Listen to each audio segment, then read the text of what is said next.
할렐루야. 주님께서 허락해 주신 귀한 하루입니다. 이 시간 함께 주님의 말씀 앞으로 나아가실 텐데요. 오늘 함께 묵상할 말씀 제가 봉독하겠습니다. 예레미야서 23장 5절부터 8절까지입니다. 거룩하신 하나님의 말씀입니다. 여호와의 말씀이니라. 보라, 때가 이르리니 내가 다윗에게 한 의로운 가지를 일으킬 것이라. 그가 왕이 되어 지혜롭게 다스리며 세상에서 정의와 공의를 행할 것이며 그의 날에 유다는 구원을 받겠고 이스라엘은 평안히 살 것이며 그의 이름은 여호와 우리의 공이라 일컬음을 받으리라.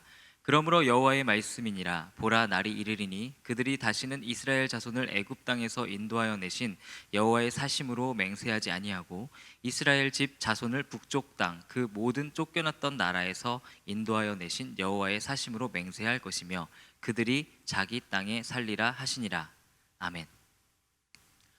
예레미야서 23장 1절에서 4절은 유다의 타락한 정치적, 종교적 리더들에 대해서 다룹니다. 하나님께서는 자신들이 이끄는 사람들의 유익을 구하지 않는 유다 지도자들의 심판에 대해서 말씀하십니다. 그리고 오늘 본문, 이어지는 오늘 본문에서 하나님께서는 예레미야 선지자를 통해서 그분께서 미래에 보내실 참된 리더, 메시아에 대해서 말씀하십니다. 이 희망의 예언은 약 600년 뒤에 예수 그리스도를 통해서 성취됩니다. 본문에서 예언되는 메시아는 두 가지의 역할을 감당합니다. 첫 번째, 주님께서 보내시는 메시아는 왕으로 오십니다. 그 왕은 다윗 혈통의 왕입니다. 그는 또한 세상을 지혜롭게 그리고 공의롭게 통치하시는 분이십니다. 우리는 살아가면서 부조리한 현실을 마주하며 낙심할 때가 있습니다.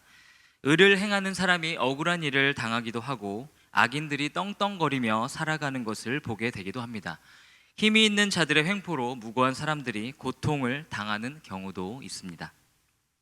왕으로 오시는 그리스도께서는 정의로운 세상을 만드시는 분입니다. 그리스도께서는 마지막 때에 세상의 모든 질서를 회복시키실 것입니다. 의인들을 구원하시고 악인들을 심판하실 것입니다.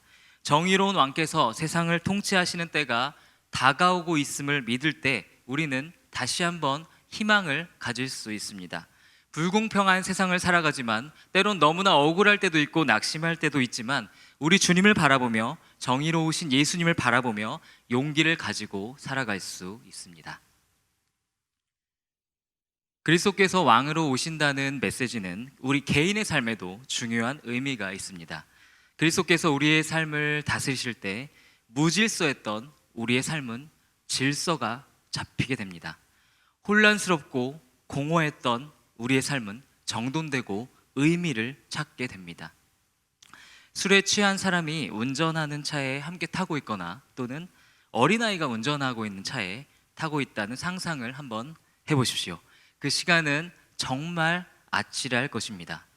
어리석고 일관적이지 않으며 한치 앞을 내다보지 못하는 우리 자신이 우리의 인생을 다스리실 때 우리의 삶의 상황은 그런 상황과 같습니다. 세상의 모든 지혜의 근원이신 주님께서 우리의 삶을 다스리실 때에만 우리는 진정으로 안전할 수 있는 것입니다. 구약 성경의 사사기는 이스라엘 사람들의 심각한 도덕적, 신앙적 쇠퇴에 대해서 다룹니다. 이스라엘 사람들의 습관적인 하나님에 대한 불순종은 그들을 절망적인 상황으로 몰아넣습니다. 사사기는 그때에 이스라엘의 왕이 없으므로 사람이 각기 자기 소견에 옳은 대로 행하였더라 라는 말과 함께 끝을 맺습니다. 사사기가 주고자 하는 그 중심 메시지는 인간에게는 진정한 왕이 필요하다는 것입니다. 예수 그리스도께서 우리의 삶의 왕이 되실 때에만 우리가 살 길이 열립니다. 우리를 우리 자신보다 더 잘 아시는 창조주 하나님께서 우리를 통치하실 때 우리의 삶은 비로소 제대로 작동될 수 있습니다. 또한 오늘 본문에서 다루고 있는 메시아의 두 번째 역할은 제2의 출애굽을 이끄는 두 번째 모세입니다. 이러한 메시아의 두 번째 모세로서의 캐릭터는 구약의 선지자들도 자주 예언하였습니다. 장차 오시는 그리스도는 그의 백성들을 고통에서 구출해 내시는 분이십니다. 모세가 이스라엘의 리더가 되어서 사람들을 이집트의 노역에서 해방시켰던 것처럼 예수 그리스도께서는 우리를 죄와 사망으로부터 해방시켜 주시는 분이십니다. 예수 그리스도께서는 우리를 죄에서 구원하시기 위해서 이 땅에 오셨습니다. 예수 그리스도를 구주로 영접했다는 것은 죄로부터 점점 더 멀어지게 되는 삶을 살아가게 됨을 의미합니다. 해방되는 것이죠. 또한 죄로 인한 결과와 전혀 관계없는 삶을 살아가게 되었다는 것을 의미합니다.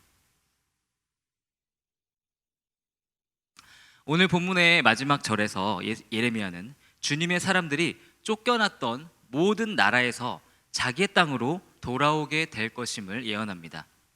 예레미야는 그리스도의 구원 사역으로 인해서 주님의 사람들이 본래 있어야 할 그 자리로 다시 돌아오게 될 것임을 선포합니다.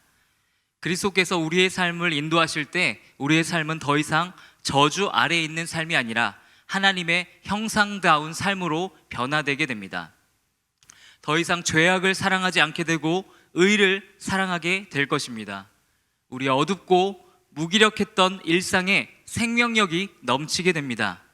자기 자신밖에 모르던 삶은 이제 다른 이들을 위해서 무엇을 할 수 있을지 고민하는 삶으로 변화됩니다. 일시적이고 덧없는 땅에 속한 일들을 쫓지 아니하고 하늘에 신령한 것들을 사모하게 됩니다. 우리의 삶의 모든 시스템이 하나님께 드리는 예배를 중심으로 움직이게 됩니다. 하나님의 영광을 위해서 살아가게 되는 것입니다. 말씀상 공동체의 성도님들을 축복합니다.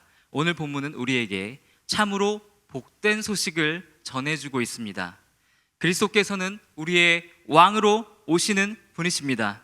주님께 우리의 삶을 맡겨드릴 때 우리는 하늘의 평강을 경험하게 될 것입니다.